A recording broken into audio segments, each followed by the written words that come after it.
Creio eu que, na minha humilde opinião, esse vai ser o vídeo com a menor quantidade de views possível do meu YouTube, porque vai ser o meu conteúdo mais técnico. Eu vou lhe entregar o ouro, e se você, porventura, cursar administração, gestão financeira, economia ou qualquer outro tipo desses cursos, essa videoaula, eu vou chamar de videoaula porque literalmente vai ser isso, é muito importante para você. Um dos poucos assuntos que eu tenho completo domínio na economia é a microeconomia e a história do pensamento econômico também. Microeconomia, para vocês terem ideia, que é uma cadeira que muita gente tem dificuldade e não tira notas tão boas na faculdade. Eu fui o único que fechou o semestre com 10 geral em microeconomia, para vocês verem o meu tamanho feito. E eu não sou aqueles primores de aluno, mas é porque microeconomia não tem uma palavra ideal para eu descrever, mas me dá um prazer em estudar. Eu quero passar um pouquinho desse conhecimento para vocês. Ou seja, esse vídeo eu vou tentar fazer o máximo possível didático, mas para você que pensa em cursar um curso de economia, administração, ou só quer entender a economia brasileira, isso daqui é muito importante para você. Vai ser um vídeo muito didático, mas ao mesmo tempo vai ser muito técnico. Eu vou entrar em temas técnicos microeconômicos, somente para você perceber e ver que é uma matéria, que é uma cadeira bastante interessante e que agrega muito valor na sua vida. E como eu gosto sempre de comentar, que muda pessoas. Como assim, Igor? Muda pessoas, eu vou fazer microeconomia, eu vou virar um bolsonarista? Não, não, você só vai ficar mais racional. Mas eu vou explicar isso mais à frente. Vou estar compartilhando aqui minha tela. Eu tentei fazer os slides da melhor maneira possível para você simplesmente entender a situação. Deixa eu ver qual que fica melhor para compartilhar. Eu acho que esse daqui fica melhor. Eu acho que esse fica melhor. Deixa eu ver se vocês vão ver a tela. Creio que vai aparecer. Apareceu agora. E bom, microeconomia, como eu gosto de brincar, o jogo invisível das decisões. Porque tudo que você toma de decisão com relação ao seu dinheiro passa por uma vertente microeconômica. Você, em cada pequena escolha que toma envolvendo o seu dinheiro, pode impactar a sua vida, que é o que nós economistas chamamos de em busca da melhor opção, em busca do melhor produto, em busca da melhor comida, em busca do melhor não sei o quê, da melhor forma de você gastar o seu dinheiro. Por quê? Para quem não sabe o que um economista faz, em uma análise mais rasa, dá para se dizer que somos trabalhadores de escassez. Nós pegamos a escassez, tentamos entender que temos recursos limitados, escassos, e tentamos escolher e tomar as melhores decisões com essa escassez, para que o ser humano, a empresa, o governo, o país tenha mais satisfação. Basicamente, a microeconomia parte desse pressuposto econômico, porém em micro, ou seja, o nome já diz, em menores escalas, ou indivíduo ou firma, que são empresas, que são duas teorias que temos, que eu vou explicar mais à frente, dentro da microeconomia, que é a teoria da firma e a teoria do consumidor. Então, basicamente é isso. Deixa eu passar aqui para o próximo slide. A microeconomia estuda o comportamento individual de consumidores, empresas e mercados, focando em decisões. Vou até, deixa eu pegar aqui um pincelzinho, porque isso daqui precisa ser bastante ressaltado, focando em decisões, preços, oferta e demanda. Ela analisa como pequenas interações moldam a economia como um todo. Deixa eu ver se tem uma luzinha aqui, né, para vocês ficarem acompanhando. Bora lá. Focando em decisões, porque a microeconomia foca bastante em decisões. Porque isso envolve até você. Quando você está em um restaurante e quer, por exemplo, tá vendo lá o cardápio, o que que você pensa? O que que eu mais vou gostar? O que que mais vai me satisfazer para eu estar escolhendo aqui?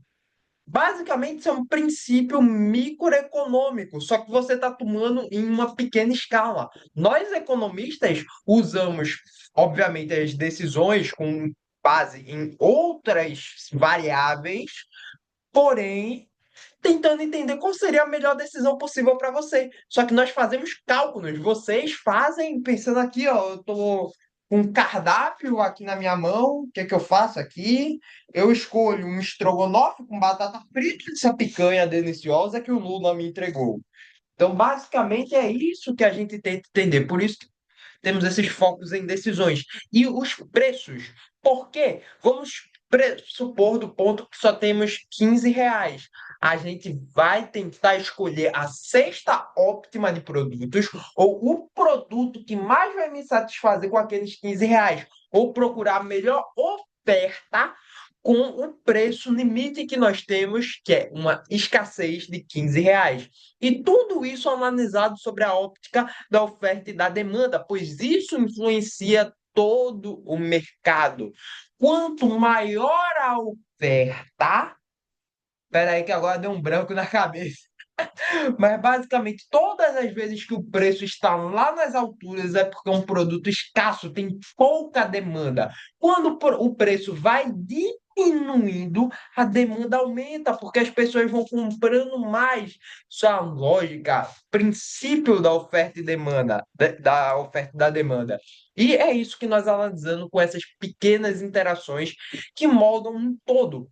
Isso não é uma teoria pressuposta, formada, pelo menos eu não encontrei ainda em muitos cantos essa teoria, mas é uma tese minha que eu desenvolvi e quem sabe futuramente eu explique em um doutorado que eu venha fazer. Mas que as decisões microeconômicas de um consumidor, em escolhas de produto tanto em escolhas governamentais, por causa das eleições, impactam diretamente a macroeconomia do país. Por isso que eu sou tão fissurado em microeconomia, porque justamente são essas pequenas decisões, ou de uma firma, ou de um consumidor, ou de um mercado específico, que impactam uma bolha macroeconômica geral.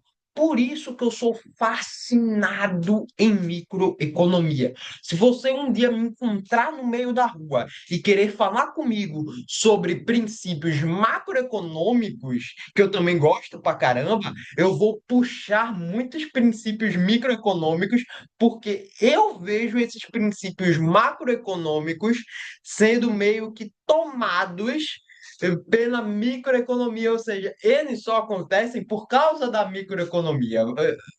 Provavelmente já tem um escritor, já tem um economista que fala sobre isso, mas é porque minha tese se aprofunda muito mais nisso. É basicamente como se.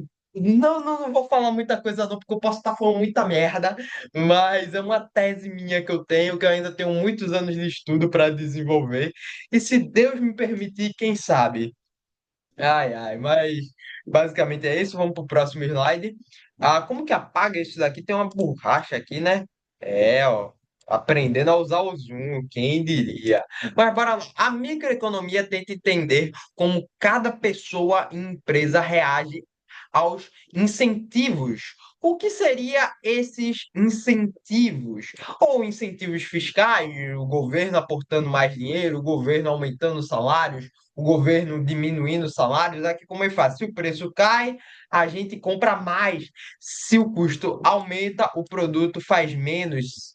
Simples, mais poderoso. Ou seja, são esses tipos de incentivo. Se o governo, uma intervenção estatal, diz que o preço vai ficar a R$ 100, um negócio que antigamente era 200 mil, isso nunca vai acontecer, mas é só um exemplo, tá certo? Aí o governo fala isso, agora tá tudo R$ 100, o preço caiu, a gente vai comprar mais. Se o custo porventura aumenta, produto vai precisar aumentar o valor também, e o produto vai vender menos, ou simplesmente ele vai cortar a produção daquele produto, vai se tornar um produto mais escasso, e ele vai vender menos ainda, o preço vai ter que subir. Simples. E outros incentivos também que a gente pode ter aí, como, por exemplo, sei lá, a economia, o governo faz alguma intervenção de aumento de salários mínimos, ou seja, o dinheiro vai aumentar em circulação, eles vão ter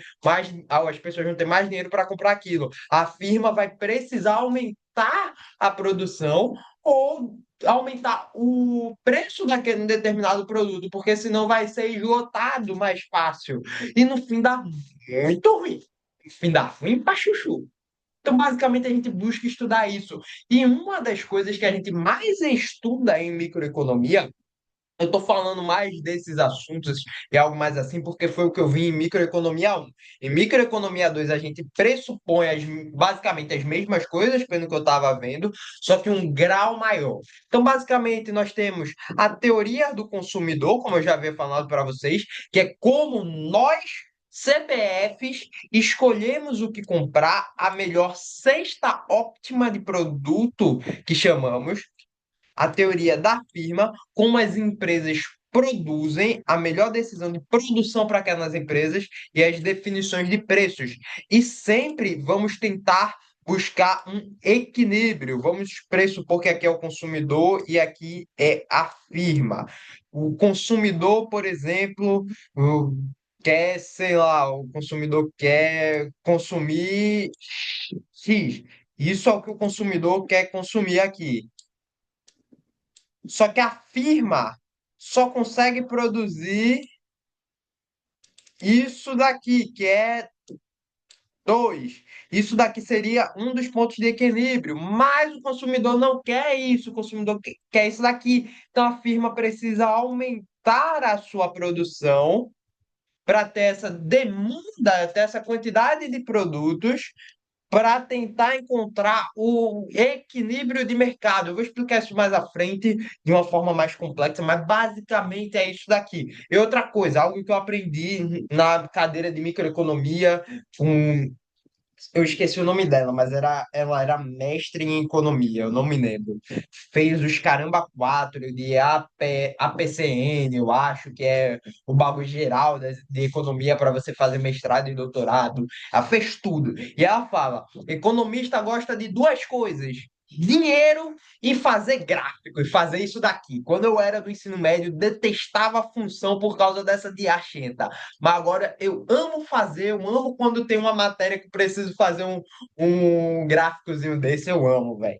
Outra coisa que estudamos também, muito importante na microeconomia, mercado e concorrência. Eu lembro dessa aula, eu tive duas aulas sobre mercado e concorrência perfeita, que aqui a gente estuda literalmente sobre determinados mercados, a concorrência que aquele mercado tem, monopólio, oligopólio, isso é tudo que a gente abrange nisso daqui, que é algo microeconômico ainda.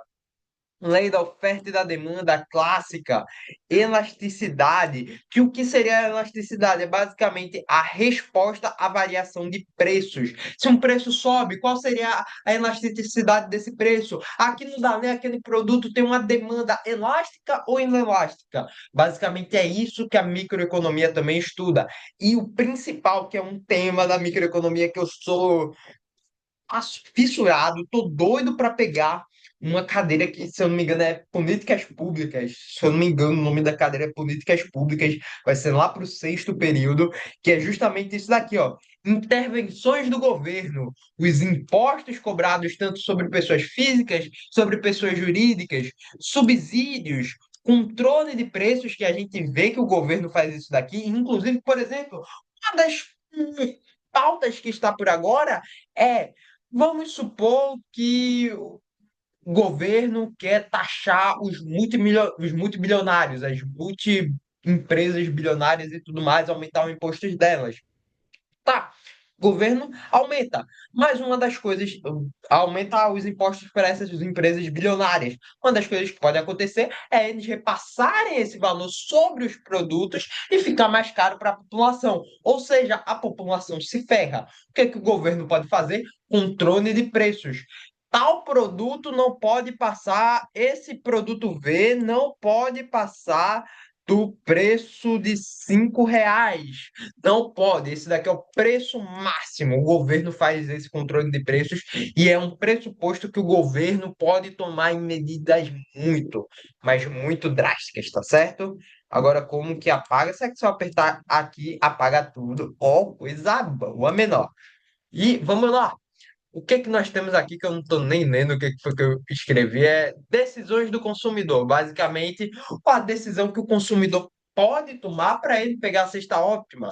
Por exemplo, quando o preço de tomate, que antes era R$ 10, sobe para 15, o consumidor busca alternativas, uma decisão racional para maximizar a sua satisfação. Quando algo sobe o preço, aqui, por exemplo, durante a pandemia aqui em casa, a gente sofreu bastante porque os preço do feijão estava lá em cima. E aqui em casa, todo mundo é apaixonado por feijão. Eu, principalmente na época, gostava muito de feijão preto. Eu agora gosto daquele feijão carioca. Mas na época, o preço do feijão preto estava um absurdo. Então, o que que a gente fazia? A gente tentava maximizar alternativas mais baratas para ter aquele feijão, só que de uma forma mais barata. E simplesmente o feijão preto não está mais solucionando, porque temos um valor delimitado com a escassez. Então, vamos, em vez de pegar o feijão, vamos pegar o feijão macaça, o feijão verde, que era mais barato, e fazer um feijão tropeiro, que é muito bom com a charquezinha, queijo coalho ali também. É um absurdo de bom aqui no Dani. Então, basicamente, a gente toma isso. Quando o preço do tomate sobe, a gente procura alternativas para maximizar a nossa satisfação. Ah, se o tomate está muito caro, tá todo lugar o tomate está caro, o que que a gente faz? Vamos comprar pimentão. Não faça isso, pimentão é horrível. Mas é uma opção. Ah, eu não quero, não gosto de pimentão. Então vamos comprar, sei lá, o tomate cereja tá R$ 12. Ó, tá melhor, vamos substituir pelo tomate cereja. Vai aumentar a nossa satisfação e vai caber no nosso bolso. A gente busca estudar isso. Ah, não vou conseguir me aprofundar mais nesse tema daqui, porque é algo que dava para se falar muito. Isso daqui foi um exemplo muito chulo que eu falei, um exemplo muito. Qualquer acadêmico ia falar que exemplo bosta. Mas foi o que eu encontrei para ainda entrar, me aprofundar um pouquinho, mas deixar em uma linguagem mais simples para quem nunca viu microeconomia na vida. Próxima coisa muito importante: decisões de firma. As empresas enfrentam o mesmo jogo, ou seja, isso não é exclusividade de um CPF, porque um CNPJ é uma entidade completamente diferente do CPF. E o CNPJ sempre vai buscar uma coisa, mais lucro. Ou seja, as decisões que a firma vai tomar vão impactar diretamente no CNPJ para ela maximizar o seu lucro, maximizar o que dá para se dizer que o lucro é a satisfação dela. Ou seja, as decisões da firma são basicamente controlar a produção em resposta aos seus custos. Isso daqui custa mais, a gente controla isso, tem que subir o preço, como que a gente faz? Se o preço da energia sobe, elas produzem menos ou vão aumentar o preço. Qual a melhor decisão para isso? Aí a gente faz toda uma análise de mercado. Como uma decisão de um consumidor é algo mais mente, o que que eu quero, o que que eu faço, é algo mais racional, mais psicológico, a decisão da firma é puramente, que eu diria, matemática. A gente toma decisões, é óbvio, deixa eu botar o notebook aqui para carregar, a gente vai tomar decisões, obviamente, com as pessoas. As pessoas, às vezes, não vão pensar só em números, vão pensar em decisões para ela. Porém, entretanto, todavia, o correto é pensar nisso como números. Números. Decisões de firma é totalmente números. Ah, o que que as pessoas estão pensando lá nisso? Se as pessoas estão achando isso, que é o meu consumidor, então a gente faz isso, aumenta os preços e diminui o preço. Nisso daqui a gente ainda consegue ganhar alguma coisa assim. A empresa sempre tem que pensar nisso. O foco é sempre maximizar o lucro, mantendo a competitividade no mercado. Por exemplo, a sua luz pode ter subido, sei lá, a produção aumentou, não sei o que, a luz pode ter subido sua, mas o do seu concorrente continua a mesma coisa do que ele sempre pagou. O preço vai se manter sempre. Qual a melhor decisão agora para você tomar? São série de coisas que você pode tomar, né, nesse tipo de decisão. Algo muito bom também. Recomendo vocês, quando vocês forem ter aula de firma, de teoria da firma, prestem muita atenção, aperreiem o professor de vocês. Eu tive aula presencial ainda nessa época de microeconomia. Eu era fascinado mesmo, eu era muito fascinado, pô. A próxima, oferta e demanda, um encontro, que aqui é justamente o ponto onde os consumidores e empresas definem o preço de mercado. Você não pode subir algo muito alto, porque como nessa imagem está passando da câmera, o consumidor não fica olhando, não vai querer mais comprar. Então vocês precisam encontrar onde tanto a empresa quanto o consumidor ganham, tanto onde o consumidor consegue pagar, quanto o melhor para a empresa ter mais lucro. E isso daqui, óbvio, acarreta em vários outros estudos, como a inflação, como que a inflação vai impactar nisso. Tem muito mais coisa que dá para se ver aqui, tá ligado? Por isso que existe o índice de preços do consumidor, que é o IPCA, que é o que mede a inflação. É algo muito doido mesmo. Esse preço de equilíbrio é crucial, pois um excesso de oferta leva à queda de preços, enquanto o excesso de demanda causa aumento. A gente sempre busca ponto de equilíbrio perfeito. O equilíbrio perfeito. Vocês vão ouvir muito essa palavra caso vocês cursem economia, caso vocês façam microeconomia, ponto de equilíbrio entre firma e consumidor. E o último negócio que eu sou apaixonado, como eu já falei, que são as intervenções do governo. Que às vezes um dos princípios do liberalismo, dá para se dizer, que é o mercado sempre vai se solucionar. Porém, eu acredito nisso. Porém, existe uma ferramenta estatal que às vezes depende que o mercado já produza logo e não tem tempo. Então, o governo precisa fazer certas intervenções para maximizar o poder dele. O Leviatã sempre vai querer uma coisa: dinheiro. O Leviatã, puramente, como Hobbes fala, é o Estado, tá certo? A máquina estatal. E o governo sempre vai querer dinheiro. O governo, a máquina estatal, deveria ter três funções básicas: saúde, segurança e educação. Acabou. Isso era o que o governo deveria fazer. Porém, sabemos que o governo não impacta nessas três áreas. Às vezes é uma porcaria todas essas três áreas e o governo quer tomar outros tipos de pautas. Então, por isso, para quê? Para ganhar mais dinheiro. Então, às vezes, o governo, por ele estar querendo ir para outros caminhos, querer alcançar outras pautas sem ser as três funções que uma máquina estatal deveria ter, o governo faz algumas intervenções. O governo pode intervir com impostos, subsídio, controle de preços, entre muitas outras coisas, como o subsídio para a energia solar, impostos sobre cigarro, que imposto é justamente sobre isso. Se o governo quer que uma pessoa não fume, o que vai acontecer? Aumenta os impostos sobre cigarro. Se uma pessoa quer que as pessoas diminuam a quantidade de bebida alcoólica ingerida, aumenta impostos sobre bebida alcoólica. Os impostos são literalmente isso. Por isso que imposto de renda não faz tanto sentido. Vai, dane-se. Tabelamento de combustíveis também, que tal combustível vai custar isso, seguindo a lógica do barril de petróleo. Basicamente é isso que o governo deveria fazer. E outra coisa também que o governo, principalmente o governo brasileiro, deveria fazer, e era o início do plano real, era o tabelamento do real com dólar.